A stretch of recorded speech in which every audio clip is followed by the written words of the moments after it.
Vou mostrar pra vocês aqui essa lareira, pessoal. Essa lareira aqui foi eu que fiz ela.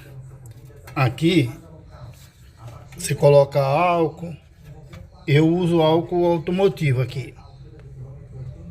Aqui ela acende, aquece a casa bastante, entendeu? Aí quando você quiser apagar o fogo aqui, você vem com isso aqui e põe aqui, ó. Põe aqui, aí apaga. Aqui eu revesti de pedra, certo? Pedra. Mas por dentro são placas de drywall, certo? Aqui é gesso, né? Só que aqui eu não coloquei gesso, por quê? Porque aqui aquece muito, entendeu? Então por isso que eu coloquei pedra aqui, ó. Essas pedras aqui, certo?